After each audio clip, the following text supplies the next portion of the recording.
viviendo en libertad.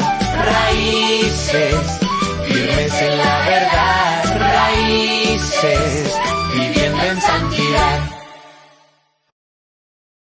En el año que murió el rey Usías vi yo al Señor sentado sobre un trono alto y sublime, y sus faldas llenaban el templo. Por encima de él había serafines, cada uno tenía 6 alas, con 2 cubrían sus rostros, con 2 cubrían sus pies, y con 2 volaban. Y el uno al otro daba voces, diciendo: Santo, Santo, Santo, Jehová de los ejércitos. Toda la tierra está llena de su gloria. Y los quiciales de las puertas se estremecieron con la voz del que clamaba, y la casa se llenó de humo. Entonces dije: ¡ay de mí! Que soy muerto, porque siendo hombre inmundo de labios, y habitando en medio de pueblo que tiene labios inmundos, han visto mis ojos al Rey, Jehová de los ejércitos. Y voló hacia mí uno de los serafines, teniendo en su mano un carbón encendido, tomado del altar con unas tenazas, y tocando con él sobre mi boca, dijo: He aquí que esto tocó tus labios, y es quitada tu culpa, y limpio tu pecado. Después oí la voz del Señor, que decía: ¿A quién enviaré, y quién irá por nosotros? Entonces respondí yo: heme aquí, envíame a mí. Y dijo: Anda, y di a este pueblo: oíd bien, y no entendáis; ved por cierto, mas no comprendáis. Engruesa el corazón de este pueblo, y agrava sus oídos, y ciega sus ojos, para que no vea con sus ojos, ni oiga con sus oídos, ni su corazón entienda, ni se convierta, y haya para él sanidad. Y yo dije: ¿Hasta cuándo, Señor? Y respondió él: hasta que las ciudades estén asoladas y sin morador, y no haya hombre en las casas, y la tierra esté hecha un desierto. Hasta que Jehová haya echado lejos a los hombres, y multiplicado los lugares abandonados en medio de la tierra. Y si quedare aún en ella la 10ª parte, ésta volverá a ser destruida. Pero como el roble y la encina, que al ser cortados aún queda el tronco, así será el tronco, la simiente santa. Bendiciones y bienvenido a este su programa Raíces de la Iglesia Bautista Peniel, aquí en la ciudad de Ocala. Hoy estaremos estudiando Isaías capítulo 6. Y tenemos una visión gloriosa que tiene el profeta, donde ve que el rey está sentado en su trono. Vivimos en un mundo lleno de incertidumbre. Los gobiernos cambian, la economía fluctúa, las enfermedades aparecen inesperadamente y muchas veces aquello en lo que habíamos depositado nuestra confianza desaparece de un momento a otro. Cuando los seres humanos pierden aquello que les daba seguridad, fácilmente son dominados por el temor, la ansiedad y el desánimo. Algo muy parecido sucedía en los tiempos del profeta Isaías. El capítulo 6 comienza diciendo: En el año que murió el rey Usías, vi yo al Señor sentado sobre un trono alto y sublime. Esta frase no es simplemente un dato histórico, es una declaración profundamente teológica. Usías había gobernado durante más de 50 años. Bajo su liderazgo hubo prosperidad económica, expansión militar y estabilidad política. Durante décadas, el pueblo había llegado a pensar que aquella estabilidad nunca terminaría. Pero un día el rey murió. El trono de Judá quedó vacío. Las preguntas comenzaron a llenar el corazón del pueblo. ¿Qué ocurrirá ahora? ¿Quién protegerá la nación? ¿Qué será del futuro? Mientras todos miraban un trono vacío en Jerusalén, Dios permitió que Isaías mirara un trono ocupado en el cielo. Este es precisamente el mensaje central de todo este capítulo. Los reyes de la tierra mueren, pero el Rey del cielo permanece para siempre. Cuando un creyente contempla verdaderamente al Rey eterno, toda la vida cambia. En este pasaje encontraremos algunas verdades que nos pueden transformar completamente la vida y también nos pueden dar una cosmovisión correcta de los momentos caóticos que pudiéramos vivir. Así que cuando los tronos de la tierra se derrumban, el trono de Dios permanece. Dice Isaías en el versículo 1: Vi yo al Señor sentado sobre un trono alto y sublime. Observemos el contraste. Usías había muerto, pero Dios seguía sentado. El rey terrenal había dejado su trono, el Rey Celestial, jamás abandonó el suyo. No había crisis en el cielo, no había incertidumbre en el trono de Dios. Nada había tomado al Señor por sorpresa. Mientras Judá veía problemas, Isaías contemplaba soberanía. Y esta es una de las primeras lecciones que Dios enseña a sus hijos. Nuestra paz nunca debe depender de las circunstancias, sino de su carácter inmutable. Muchas veces también nosotros vivimos tiempos parecidos a los del profeta Isaías. Quizás hay pérdida de un empleo, perdemos la salud, muere un ser querido. Los hijos toman caminos equivocados. La iglesia enfrenta dificultades, los proyectos parecen fracasar y pensamos que todo se está derrumbando. Pero precisamente en ese momento Dios nos invita a levantar la mirada, porque mientras más abajo parece haber caos, arriba el Señor continúa reinando. El Salmo 103 declara: Jehová estableció en los cielos su trono y su reino domina sobre todos. Nada escapa de su control. Nada altera sus planes, nada puede impedir que su voluntad se cumpla. Isaías no solamente vio un trono que es alto y sublime. Y esta expresión nos habla de la absoluta superioridad de Dios. Él gobierna sobre reyes, gobierna sobre naciones, gobierna sobre los imperios, gobierna sobre la historia, gobierna sobre nuestras vidas. Como creyentes, nunca enfrentaremos una circunstancia que esté fuera del dominio del Señor. Mientras que otros observan únicamente la tierra, nuestra fe nos ayuda a mirar hacia el cielo. En esta visión también encontramos serafines. Isaías continúa describiendo una escena impresionante. Alrededor del trono había serafines. Esta palabra significa ardientes. Son seres celestiales completamente dedicados a servir y adorar al Señor. Tenían 6 alas, con 2 cubrían sus rostros, con 2 cubrían sus pies, con 2 volaban. La pregunta que nos pudiéramos hacer: ¿por qué cubrían sus rostros?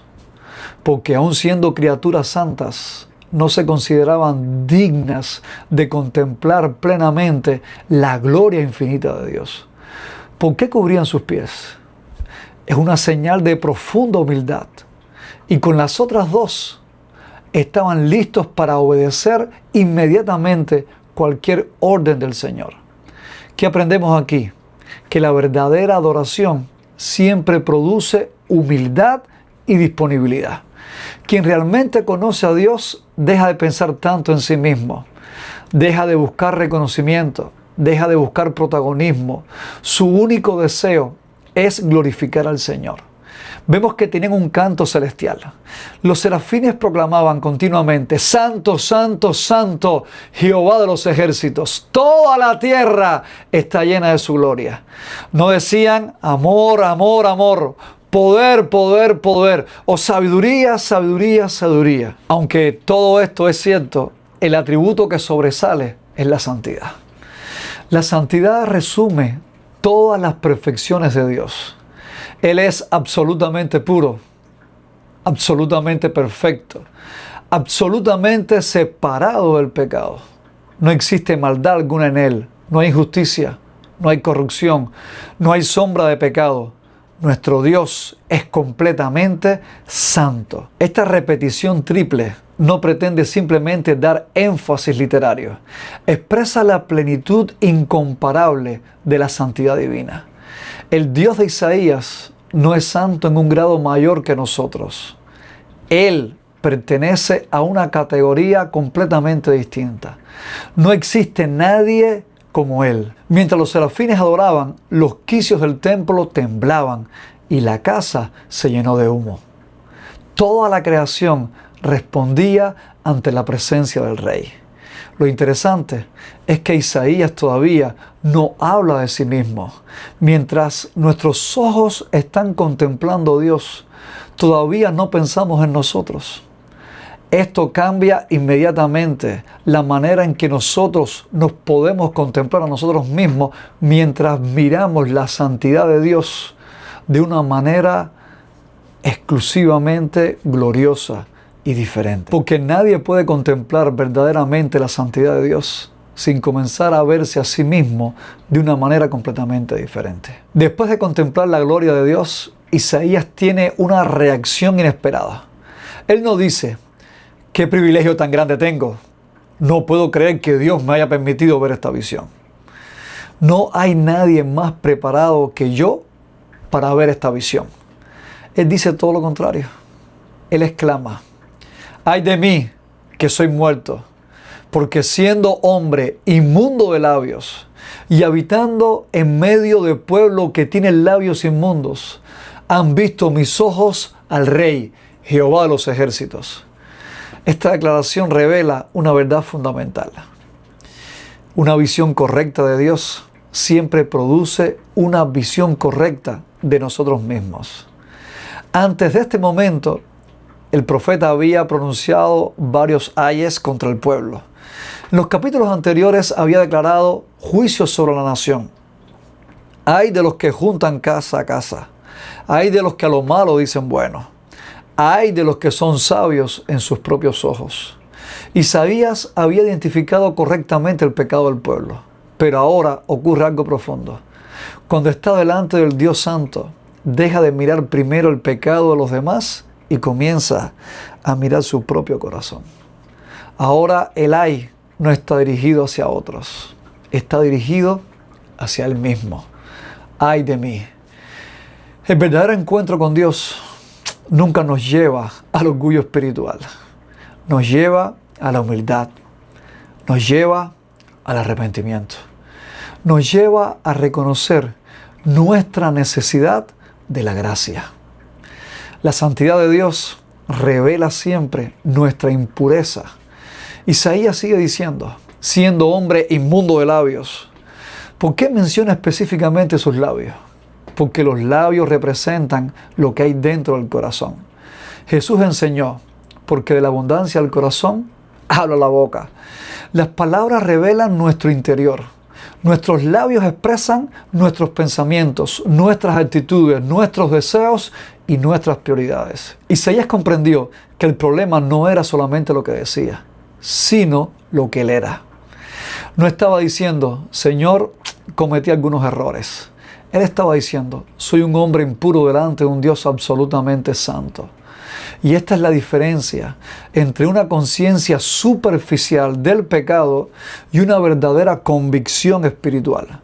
La persona que no ha visto la santidad de Dios compara su vida con otros y dice: claro, después de todo, no soy tan malo. Pero cuando una persona contempla a Dios, deja de compararse con otros seres humanos y comienza a compararse con la perfección divina. Entonces pudiéramos entender Romanos 3:23. Por cuanto todos pecaron y están destituidos de la gloria de Dios. Isaías era un profeta, era un hombre espiritual, era un hombre dedicado al servicio de Dios, pero delante del Señor no presentó sus méritos, no presentó sus años de ministerio, no presentó sus sacrificios, solamente presentó su necesidad. Esto exactamente es lo que ocurre cuando una persona realmente se encuentra con Dios. Así que el problema no era solamente Isaías, era todo el pueblo. Él añade: y habitando en medio de pueblo que tiene labios inmundos. El profeta reconoce que él también era parte de una sociedad contaminada.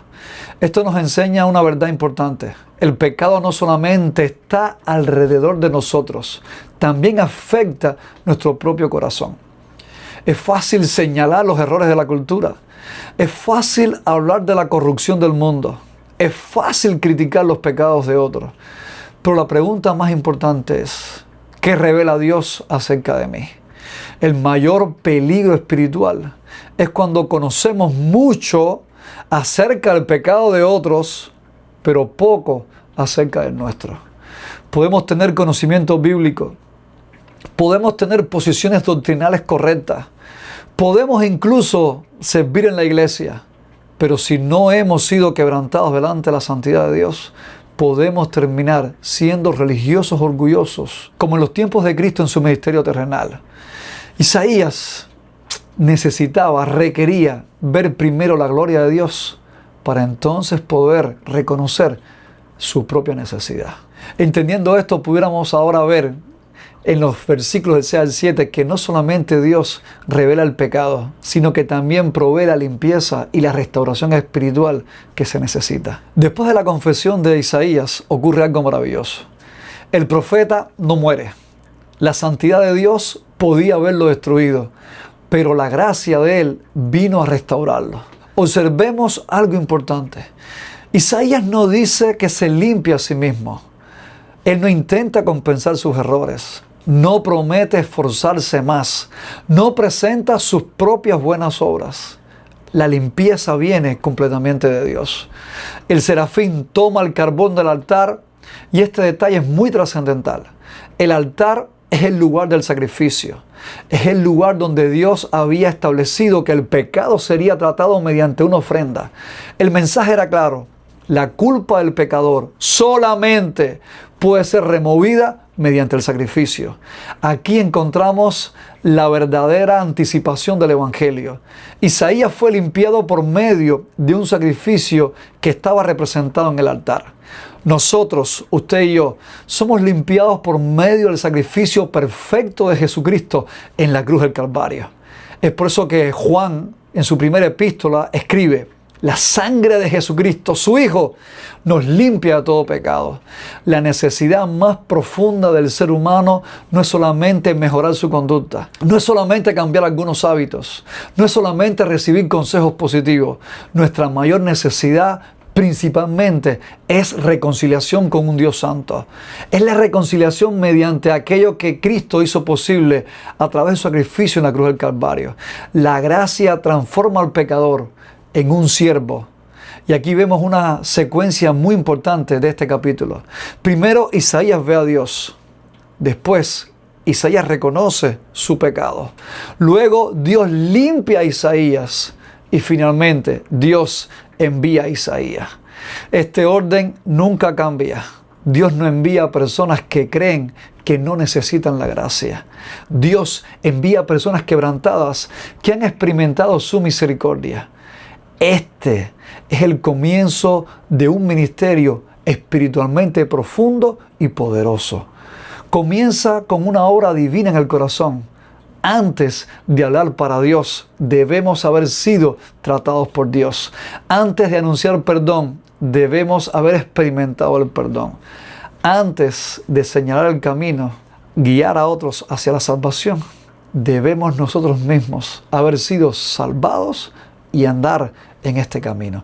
Así que, mi amado hermano, te quiero animar para que una vez que tú has escuchado las palabras del Señor, puedas responder también como Isaías: heme aquí, Señor, envíame a mí.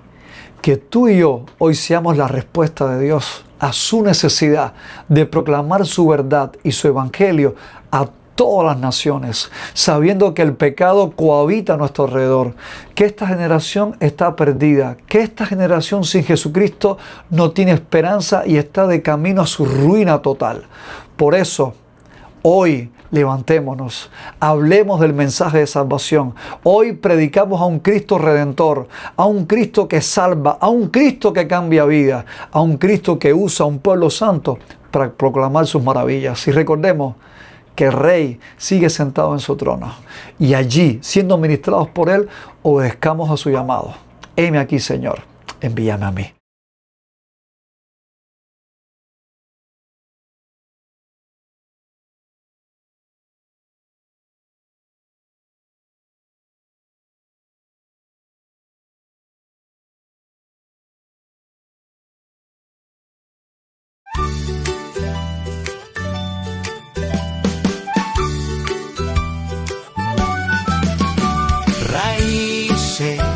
Firmes en la verdad, raíces, viviendo en libertad, raíces, firmes en la verdad, raíces.